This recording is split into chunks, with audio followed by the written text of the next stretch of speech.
안녕하세요, 여러분.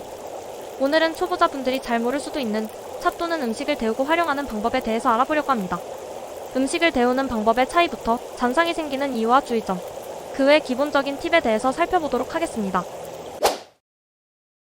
차 종류나 수분이 포함된 통조림류 중에서 개봉된 것 또는 요리된 스튜 등의 음식은 불 근처에 가까이 있을 때 자동으로 데워집니다. 그리고 데워진 이후 일정 시간이 지나면 타버립니다. 그래서 실내에서 불을 피웠을 때 음식이 데워지는 줄 모르고 태워버린 경험이 있으실 겁니다. 그런데 간혹 보면 타지 않고 남아있는 것이 있는 경우가 있습니다. 이것은 음식을 데우는 방식의 차이 때문에 발생합니다. 음식을 데우기 위해 내려놓으면 아주 짧은 시간에 데워집니다. 하지만 내려놓고 마우스 우클릭으로 위치를 조정해주면 데워지는 시간이 초기화된 후 늘어나게 됩니다. 이렇게 위치를 조정할 경우 완전히 데워지고 나서도 절대로 타지 않습니다. 비유를 해보자면 센 불에 요리할 때 음식이 타는 것과 약한 불에 요리할 때 타지 않고 조리되는 방식을 게임상에 구현해 놓은 것이라고 할까요?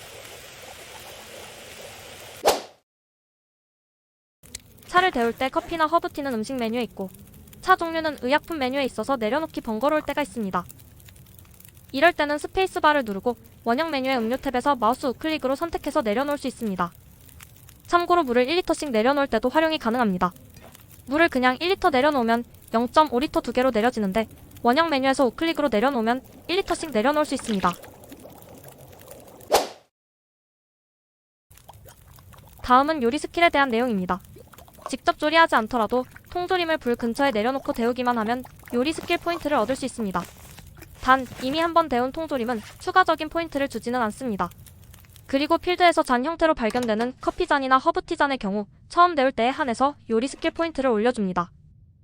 그러니 이런 형태로 발견되는 잔은 한 번씩 데워서 사용하시기를 바랍니다. 보온병에는 차 이외에도 보관할 수 있는 음식이 있습니다. 업데이트 이전에는 보온병에 모든 차 종류와 데울 수 있는 통조림류, 그리고 수프와 포리지 등의 요리도 넣을 수 있었습니다. 하지만 지금은 차 이외에는 토마토 수프와 국물, 그리고 상인이 판매하는 세 종류의 레시피 수프만 보온병에 보관이 가능합니다.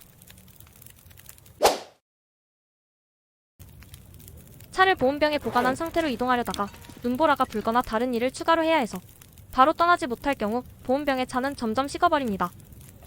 실내에서는 400분, 실외에서는 200분입니다. 이럴 경우 다시 차를 꺼내서 일일이 데우는 것은 번거롭습니다. 그럴 때는 그냥 보온병 그대로 불 옆에 내려놓으시면 됩니다. 단, 보온병에 든 음식은 현재 상태를 유지할 뿐 다시 100%로 데워지지는 않습니다. 차를 다 데우고 나서 회수한 이후에 눈에 보이지는 않지만 내려놓은 것보다 더 많은 수량이 데워지고 있는 경우를 경험하기도 합니다. 이런 현상이 생기는 원인은 차를 데우는 순서 때문에 발생합니다. 보통은 불을 피우고 음식을 데우죠? 하지만 차를 데우는 시간을 절약하려고 미리 내려놓은 상태로 불을 나중에 피우면 잔상이 생기게 됩니다. 이 잔상을 회수하고 배낭을 열면 원래 갖고 있는 것보다 수량이 늘어날 경우가 있습니다. 하지만 이건 눈에만 그렇게 보일 뿐 원본과 동일한 객체입니다. 원본만 보온병에 보관이 가능하고 원본과 잔상 둘 중에 한 개를 소모하면 둘 다 같이 수량이 줄어듭니다. 그리고 여기서 주의해야 할 문제가 발생합니다.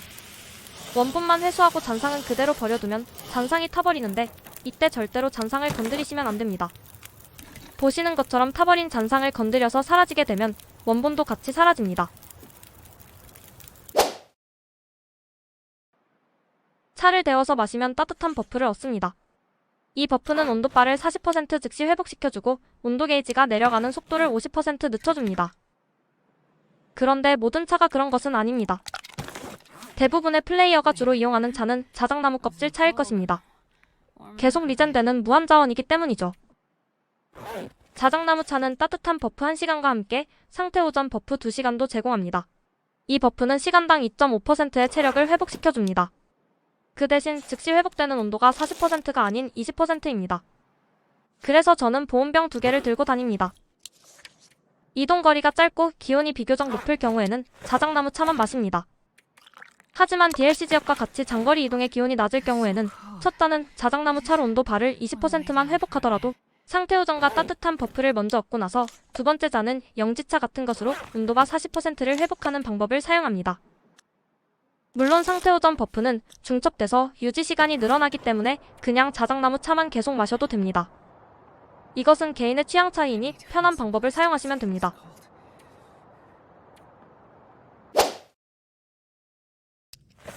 여행을 떠날 경우 물은 다음 목적지에 도착할 수 있을 정도로만 소량 휴대하고 될 수 있으면 차를 요리해서 휴대하세요. 차 한 잔당 재료의 무게를 포함해서 총 0.25kg의 무게 이득을 볼 수 있습니다. 물 1리터를 차로 끓이기만 해도 1kg의 무게가 줄어듭니다. 물론 물 0.25리터가 수분 보충은 더 되긴 하지만 수분 보충만 필요할 때는 소량 휴대한 물을 섭취하면 됩니다.